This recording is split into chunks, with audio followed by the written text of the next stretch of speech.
Halo guys, Assalamualaikum warahmatullahi wabarakatuh. Hai teman-teman semua, di video kali ini saya akan bahas tentang pengalaman saya ta'aruf bersama Abi. Jadi guys, sebenarnya saya dan Abi itu kenalnya dari Instagram guys. Sebelum saya ta'aruf dengan Abi, saya sempat ta'aruf dengan orang lain guys, orang Makassar. Tapi singkat cerita, mungkin karena kita nggak jodoh, akhirnya kita pun gagal untuk menikah. Jadi waktu itu ada satu Instagram, satu akun.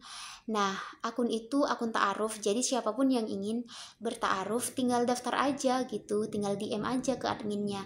Nanti kita disuruh kirim data pribadi kita terus diposting di ta'aruf itu kan.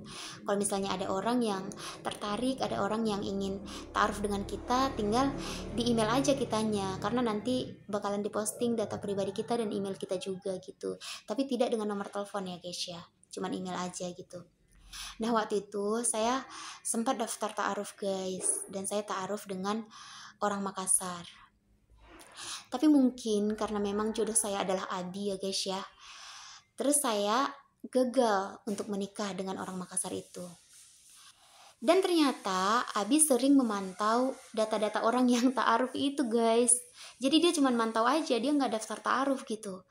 Nah mungkin dia tertarik dengan data saya, terus dia DM saya guys. Saya masih ingat DM pertama kali. Jadi dia bilang gini, Waalaikumsalam. Nah saya kan kaget ya, padahal posisinya waktu itu saya udah nggak pernah ngebalas DM siapapun. Yang namanya laki-laki saya udah nggak pernah balas DM, udah nggak pernah chattingan sama laki-laki gitu kan. Tapi ini DM-nya dia ini bikin saya kayak pengen bales gitu loh. Ternyata itu trik dia guys, supaya saya tergerak hatinya buat balas DM dia gitu. Waalaikumsalam. Terus saya kan bingung nih, saya pikir apa saya pernah DM dia ya, dan dia baru sempet balas sekarang gitu kan. Tapi saya inget-inget nggak pernah. Udah 3 tahun ke belakang saya nggak pernah lagi berteman sama laki-laki, udah nggak pernah chattingan sama laki-laki gitu. Terus saya pikir-pikir nggak pernah gitu. Saya lihat profile picture, saya nggak kenal dia siapa, nggak kenal gitu loh. Akhirnya karena saya penasaran, saya bilang gini, harusnya assalamualaikum bukan waalaikumsalam gitu. Nah guys, disitulah awalnya kita chattingan dan kenalan. Akhirnya kita kenalan. Jadi kayak dia balasnya, boleh kenalan nggak kayak gitu. Intinya kita kenalan lah dari awal chattingan waalaikumsalam itu ya. Memang mungkin itu triknya dia deh. Karena kalau dia nggak DM waalaikumsalam, saya nggak akan balas guys. Karena memang udah banyak yang DM kayak assalamualaikum kak, boleh kenalan nggak atau apa gitu. Intinya nggak pernah saya balas. Tapi karena dia waalaikumsalam, membuat saya menjadi terpancing kan, terpancing keinginan saya untuk ngebalas. Akhirnya saya balas. Oke, singkat cerita, kita chattingan kenalan selama 3 hari. Selama 3 hari itu kayak nanya kamu orang mana, ya biasa lah ya.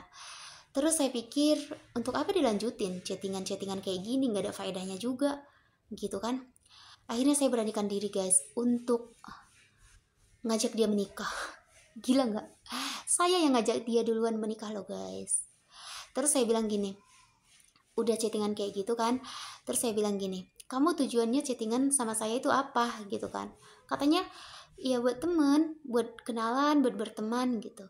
Terus langsung saya bilang, maaf ya, bukannya saya nggak mau temenan sama kamu, tapi saya udah punya prinsip, saya nggak akan pernah lagi chattingan sama laki-laki selain jodoh saya gitu kan. Terus kalau kamu misalnya ada niat serius ke saya, mau nggak nikah sama saya? Ih ya Allah, kalau ingat itu malu loh guys.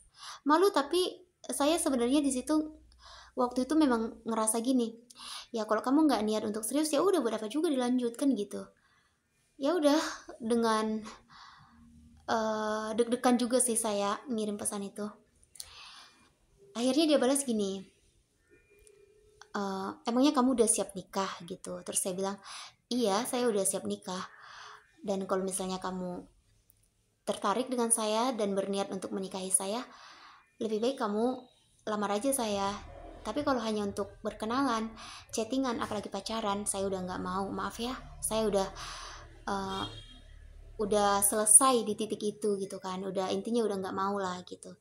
Terus waktu itu ternyata waktu saya bilang gitu dia sempat berpikir aneh guys, kayak berpikirnya itu pikiran negatif. Ini cewek baru kenal udah ngajak nikah aja, jangan-jangan banyak lah ya pikiran negatif, jangan-jangan dia udah rusak, jangan-jangan pokoknya banyak lah, bercabang lah pikiran negatif semua. Tapi pada saat itu dia nggak cerita kayak gitu ke saya karena dia kayak ngejaga perasaan saya gitu loh. Saya juga tahunya setelah menikah ini, setelah menikah kan kita sering ngobrol kayak, waktu saya DM kamu kayak gitu, perasaan kamu gimana? Nah barulah dia cerita, waktu itu saya pikir kamu gini gini gini gini gitu.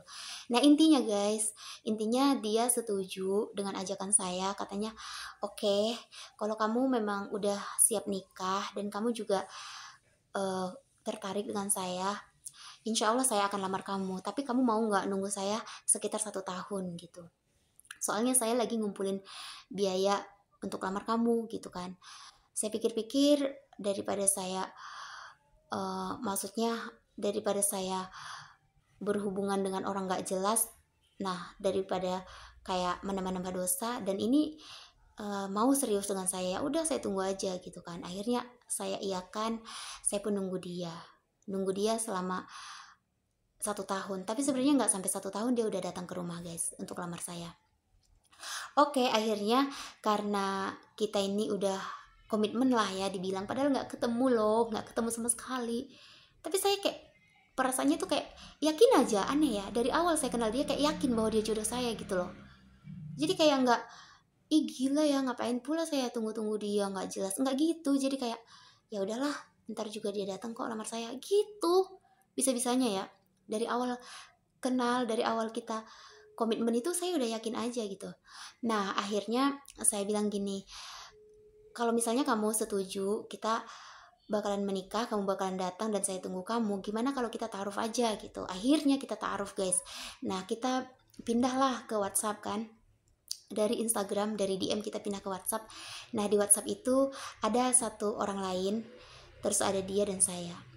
Pas itu waktu itu ada keluarga saya satu, saya masukkan untuk mengontrol kita supaya nggak chat yang enggak gitu. Nah di situ kita berkenalan lebih lanjut. Itu juga terjadi selang sekitar 2 hari guys. 2 hari kayak perkenalan, nanya semua gitu kan. 2 hari setelah itu kita nggak ada chattingan guys, nggak ada chattingan sama sekali. Kalau nggak salah itu 1 bulan. Nah abis itu chattingan lagi, nanya kabar, kamu gimana kabarnya, sehat, keluarga gimana, sehat, hanya sekedar begitu guys. Setelah itu kita lost lagi, kita nggak lost kontak ya, maksudnya nggak ada chattingan lagi. Kayaknya 1 bulan cuma sekali deh chattingannya, kayak nanya kabar aja gitu.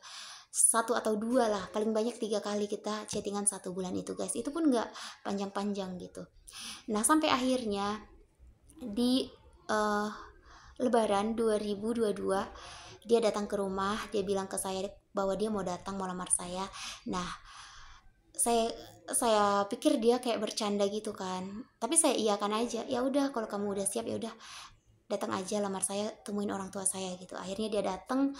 Di pertemuan pertama itulah kita memutuskan untuk menikah guys, langsung di pertemuan pertama itu. Jadi kita tuh nggak pernah ada kencan, nggak pernah ada telepon-teleponan dan sebagainya, nggak ada guys. Cuman waktu dia langsung datang terus ngomong ke mama saya setuju, langsung kita membicarakan tentang pernikahan. Dan jarak berapa minggu setelah itu kita menikah karena mengurus administrasinya semuanya gitu kan. Ya alhamdulillah sampai hari ini adalah hari ke-3 tahun pernikahan kita guys. Kita masih bersama dan kita masih sama seperti pertama ketemu itu.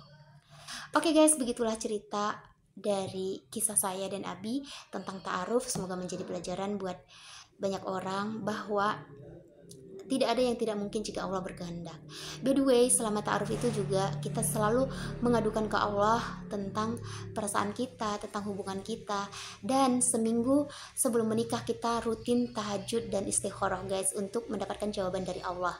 Dan inilah jawabannya, kita menjadi sepasang suami istri. Ya, mudah-mudahan antil jannah. Doain ya guys ya. Semoga hubungan kita ini diridhoi Allah. Dan semoga buat kalian di luar sana yang belum menikah, semoga segera Allah pertemukan jodohnya. Amin. Oke guys, sekian dulu ya kisah ini. Terima kasih untuk semuanya. Bye-bye. Wassalamualaikum warahmatullahi wabarakatuh. Sampai jumpa.